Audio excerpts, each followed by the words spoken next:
could be as much as 800 billion. 800 billion. That's 2.5 times the size of our entire state budget. To pay for that, you'd need a major tax hike, unlike anything this state has ever seen before. I recognize and acknowledge the painful part of our history. The pains of our past should not be paid by the people of today. The majority of our state is Latino and Asian, making up 55% of our population. Most of them, like me, are first, second, or third generation immigrants who had nothing to do with slavery, discrimination, Jim Crow laws, nothing. It is fundamentally unfair to force these people to pay for this, and because of that, I will be opposing to. Hey guys, welcome to Human Scars. Please like, share, and subscribe for more videos. OS. Okay, just start basic square one for us. This night school, break it down for us. Well, square one is Antonio Moore and I started having some conversations about wealth, right? Like what is the wealth disparity? Where does it come from? And the most important part is like, can we make that up? And what we realize is that you can't make it up with income. So you have to have the wealth. Well, the problem is that wealth has been plundered for those of us who are American descendants of slavery, the institution. So the conclusion that we came to was, in addition to the suite of policies that you need, anti-discrimination, all that sort of stuff, you have to have reparations to get the wealth that you're owed, right? Because we're not in a boom America right now where during that time when everybody was creating wealth, we were taken off the board. We were like the shoes that white people and America used to build the wealth, but we didn't get any of it. And so the movement is kind of built around that repair, that redress, and that's how we arrived here. So one thing you said was getting at wealth versus getting at income. What's the difference from my audience? What's the difference between wealth and income? Well, income is what you get paid, right? When you think about wealth, I want you to think about inheritance, right? Well, what do your people have to pass down to you? We have a lot of conversations about with us, we get the funeral bill. We don't get passed down the wealth. We don't get passed down the money. We're in the greatest wealth transfer in American history right now, where white boomers are about to leave their kids bulks of money. We don't have any of that. And it's no fault of our own. So when I talk about wealth, some people get confused because they're like, well, I make okay money. Making okay money or even good money is not the same as wealth. It's not the same as assets. It's not the same as that. Most of us have money in the homes, and those homes are even mostly owned by boomers. Those pensions that they have, which they try to count as wealth, is boomers. So we don't really have anything. When you look at like Gen X, millennials, whatever, we don't have anything because there's nothing to pass down. There's no flow to us, and money flows down. It doesn't flow up. So instead of you having to pay for mama or daddy funeral, there's supposed to be a bulk of wealth that comes down to you.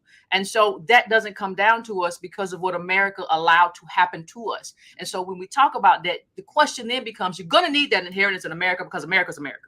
Right. And so the only way you get it is through reparations. You don't get it through a job. You don't get it through work. You're not going to get it through stocks. We just saw an evisceration of stocks. And that's because I believe a lot of boomers have died. Antonio Moore talked about it on his show. Like, you look at it, it just cleared out a bunch of stocks that quote unquote Black people had, which are mostly ADOS. So the question becomes, how do you live in this America without wealth? And you can't. Because that's the thing that sustains you in an America that isn't providing opportunity anymore. It's providing gig jobs, et cetera, et cetera. The thing that anchors you to American life now is you having wealth, which we don't have because it was plundered, right? So here we are in this reparation space now. So when we talk about reparations, and I've been an advocate of reparations most of my life, one of my first organizing and activist sort of activities was as a teenager, joining some of the local reparations movements. We were not as precise. The conversation about who got them was kind of like taken for granted, right? It was like Black people gonna get them. Now, what constituted Black people? We didn't unpack. We said Black people, and a lot of us were Pan-Africanists. A lot of us identified even as Black nationalists, but we weren't leaving people out of that equation. We weren't putting people into that equation. We just said we want reparations for Black people. And the logic was that Black people everywhere in this hemisphere suffered from slavery, whether it was in the Caribbean, whether it was here, whatever.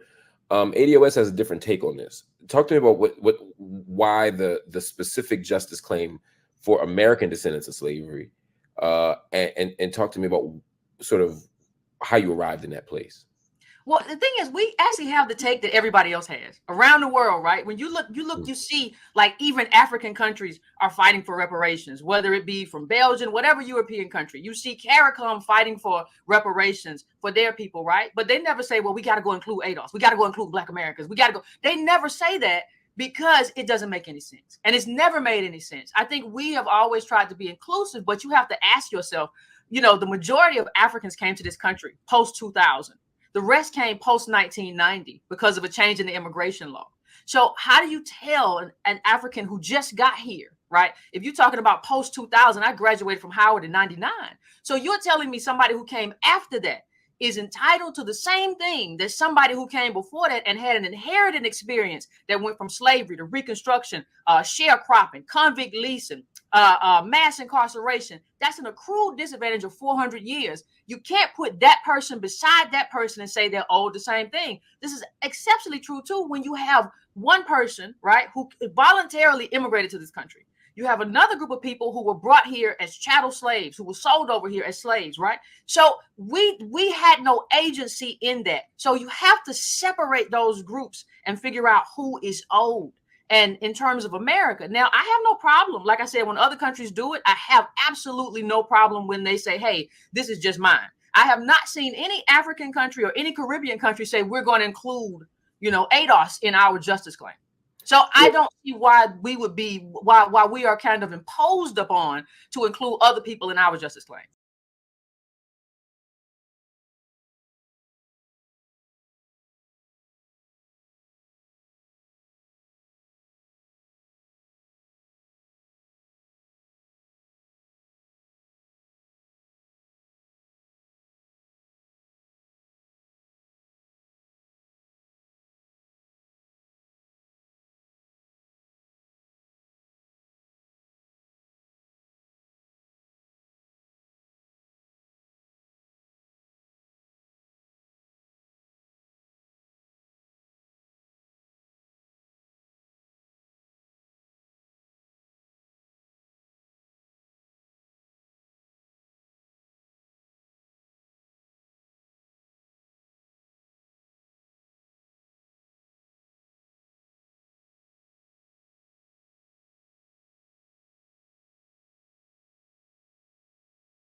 Could be as much as 800 billion.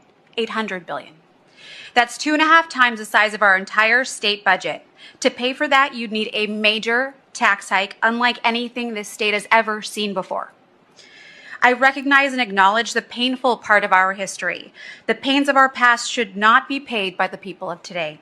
The majority of our state is Latino and Asian, making up 55% of our population. Most of them, like me, are first, second, or third generation immigrants who had nothing to do with slavery, discrimination, Jim Crow laws. Nothing. It is fundamentally unfair to force these people to pay for this, and because of that, I will be opposing to it. Thank you guys so much for watching. Don't forget to like, share, and subscribe. Also, leave me a comment. Let me know your reaction. See you on the next one.